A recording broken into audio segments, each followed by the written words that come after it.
Welcome to the new weekly report, How to Become Self-Taught Developer. In this journey, I share the progress, how I have learned JavaScript, front-end and back-end with the Node.js, with the PostgreSQL, with HTML and CSS. I am building a currency analyzer, a website that will have details about currencies, for example, USD, Euro, GBP, Australian dollar, New Zealand dollar, Canadian dollar, CHF and Japanese yen. And I have created several charts that I would like to show to the traders and also the users who like to have these details. Well, let's start with the last report. The last report was report number 28. That is week 28. What have I done?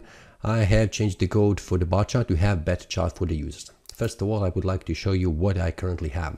This is self-taught developer website. You can see, click here, home, where I'm sharing the progress, how I have started to learn JavaScript with Node.js, HTML and CSS.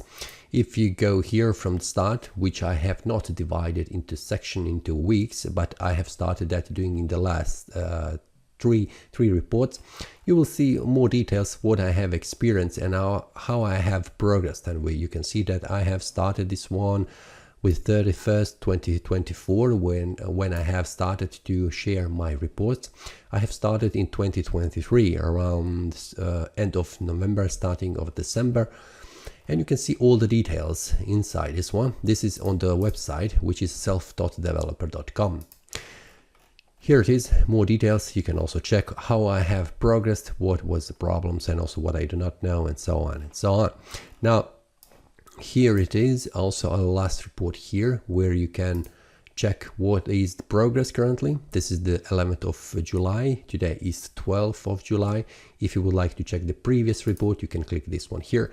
Here should be a YouTube link, which means I currently have an issue for some reason. I need to check what is the problem with that, why it's refusing to connect.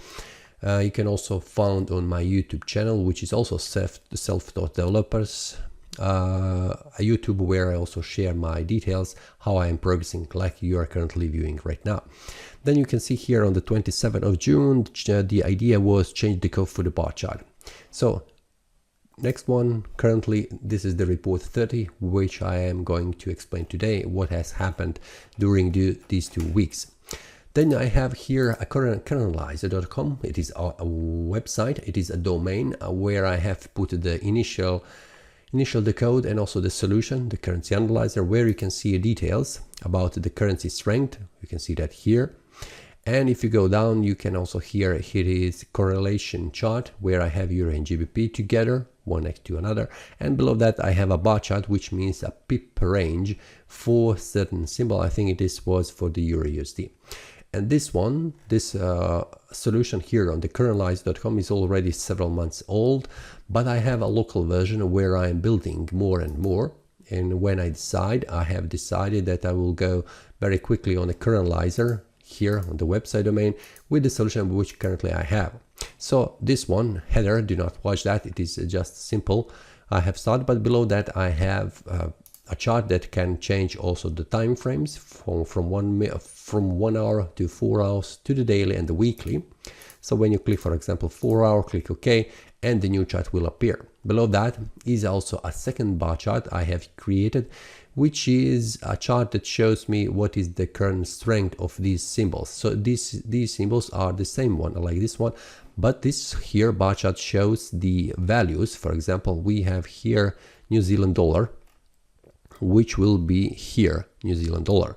This will be Australian dollar. New Zealand dollar is 0 because I have shifted the minimum value for the same amount. So I have shifted the New Zealand dollar by 0.81 to be on the 0, and I have shifted all of these values for 0.81. So that is why I have all this one started from 0, and New Zealand dollar is equal to 0. So it's not visible right here. If I click this one, you can see it disappears. Second bar chart is this one I have created in this week, where I have created the bar chart here with the values below that, and they are shifted from the left side to the right side, from the maximum to the minimum strength. And you can see that currently New Zealand dollar is at 5%, which means also here it is New Zealand dollar. It is the weakest currency right now. Below that I have here price change for certain symbol from yesterday. So for example, Euro USD has changed by 0.0018, and the price for GBP has changed from yesterday 0.017. So this is also a bar chart that shows me price change from compared to yesterday. Then it is here correlation between Euro and USD. You can see that right here. And then you have here, sorry, let's use USD. This is a pip range chart, which means it shows you what is the pip range for the Euro USD. Currently it is on a 4-hour time frame. Let's do it like this. Here it is on the 4-hour time frame. We can see this is the values. So these are the chart. Below is some of the text I have just copied from the website. I am currently trying to make the same. So it is not okay, and also I will write a new web page later on when I'm ready to publish it here on currenlyzer.com.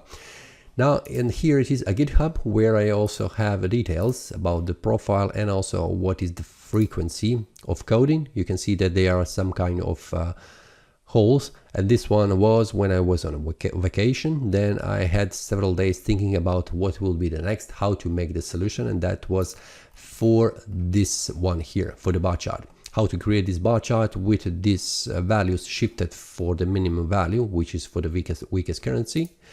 And then I have started to code a little bit each day, so I can create the next one, which was this one here.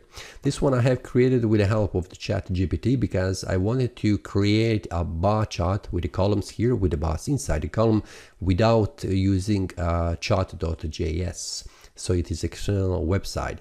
I wanted to use that, and I have succeeded with the ChatGPT. Later on, I had an issue just incorporating this ChatGPT solution into my code. So I needed to fix some kind of, I will show that later on.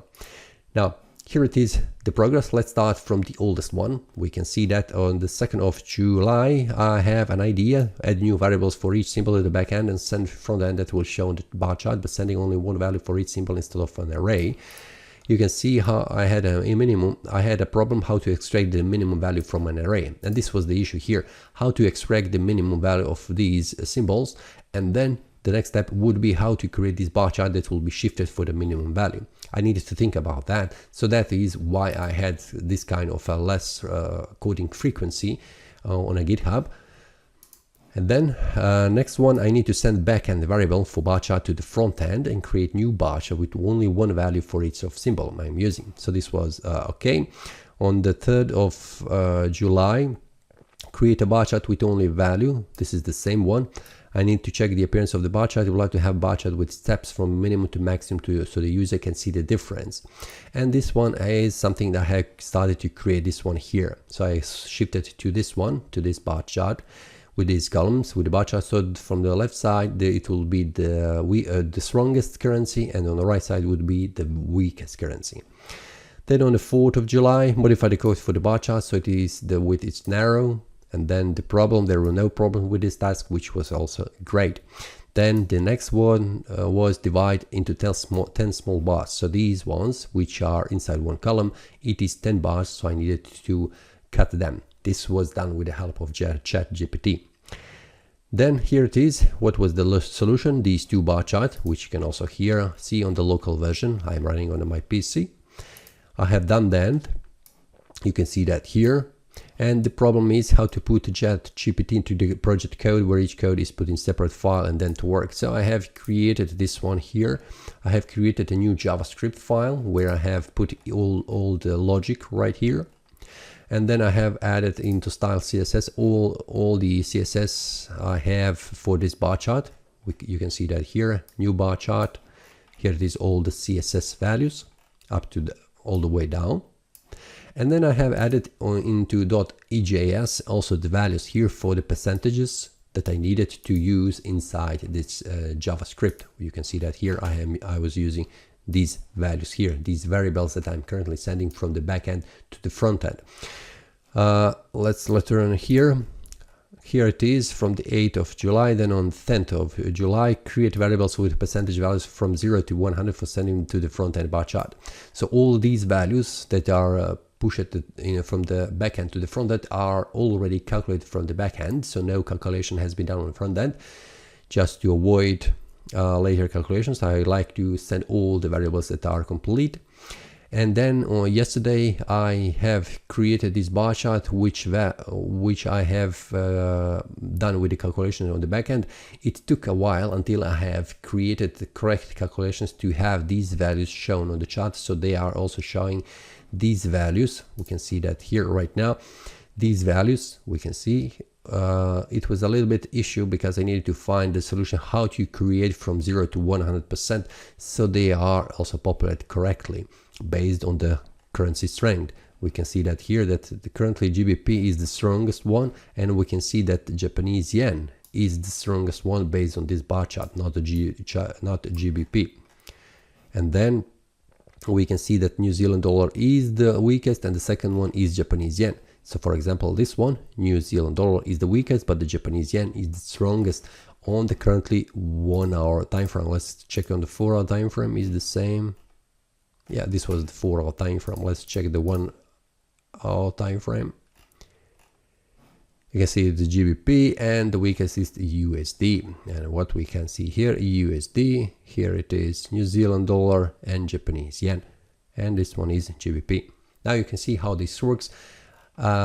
First of all, this is all what I have done up to today. Yeah, this was the last report, and today what I'm going to do, I'm going to make this report, weekly report, and then the next step would be to remove these percentages because I do not need them. I have a bar chart that shows these values, and the next what would be, it would be to have a possibility to select in the past which date you would like to select, so the user can select in the history all these values.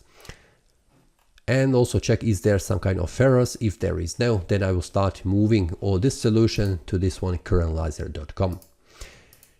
Now inside the code, how this looks, we can see that there is several chart.js files. Each of them is for a certain chart. On the front end, I have one star CSS, I have one .ejs and one JS file. So this is all for this weekly report. If you have any questions, feel free to ask. I'm continuing moving on. So this was report number 30. The next 2 weeks will be 32. So more than a half year I'm still working, and I'm coming step by step, moving forward, coming to some kind of MVP, minimum viable product, that I will show to the traders and users to see their reactions, and is this something that they would like to have. This is all for this weekly report. If you have any questions, feel free to leave a comment. See you next time, and happy coding.